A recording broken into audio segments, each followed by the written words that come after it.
ବାଲେଶ୍ୱର ବିର୍ଲା ଟାୟାର୍ସର ଏକ ପ୍ରମୁଖ ଶିଳ୍ପ ସଂସ୍ଥାରେ ଦୀର୍ଘ ବର୍ଷ ଧରି କାର୍ଯ୍ୟ କରି ଆସୁଥିବା ଶ୍ରମିକମାନଙ୍କର ଆଇନଗତ ପ୍ରାପ୍ୟ ପ୍ରଦାନ ନ କରି ବିର୍ଲା ଟାୟାର୍ସ କର୍ତ୍ତୃପକ୍ଷ କାରଖାନାକୁ ବିକ୍ରି କରିଦେଇଛନ୍ତି।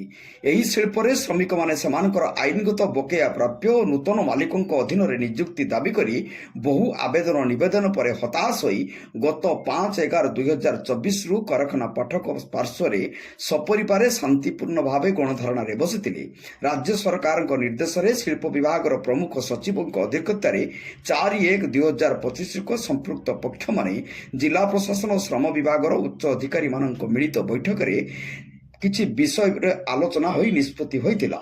ଗ୍ରାଚ୍ୟୁଟି ଓ ବକେୟା ବେତନ ପ୍ରଭୃତି ଆଇନଗତ ପ୍ରାପ୍ୟ ସମ୍ପର୍କରେ ଶ୍ରମିକ ସଂଘମାନଙ୍କ ପକ୍ଷରୁ ବାଲେଶ୍ୱର ଜିଲ୍ଲାପାଳ ଓ ଶ୍ରମ ଦପ୍ତରଙ୍କୁ ସଠିକ ତଥ୍ୟ ଲିଖିତ ଭାବେ ଜଣାଇବେ।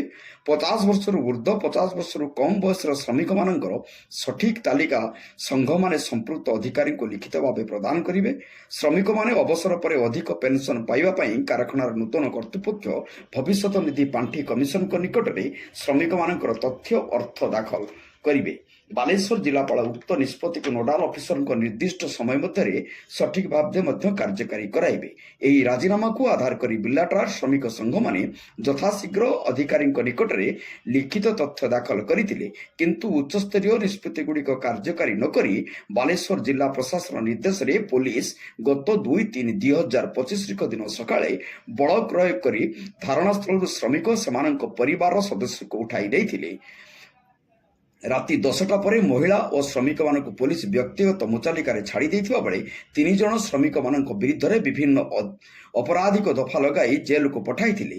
ଏହି ଘଟଣାକୁ ବାଲେଶ୍ୱର ସର୍ବପୁରାତନ ଶ୍ରମିକ କର୍ମଚାରୀଙ୍କ ମିଳିତ ମଞ୍ଚ ପକ୍ଷରୁ ନିନ୍ଦା କରାଯାଇଛି। ଏଥିସହିତ ରାଜ୍ୟ ସରକାରଙ୍କ ପକ୍ଷରୁ 4/1/25 ଏକ ଉଚ୍ଚସ୍ତରୀୟ ବୈଠକର ନିଷ୍ପତ୍ତିକୁ କାର୍ଯ୍ୟକାରୀ କରି ଶ୍ରମିକମାନଙ୍କୁ ନ୍ୟାୟ ପ୍ରଦାନ ପାଇଁ 20/3/2000 ବିଭିନ୍ନ ବର୍ଗର ଜନଗଣ ଗଣଧାରଣାରୁ ବାଲେଶ୍ୱର ଜିଲ୍ଲାପାଳଙ୍କ ଜରିଆରେ ସ୍ମାରକପତ୍ର ପ୍ରଦାନ କରିଛନ୍ତି।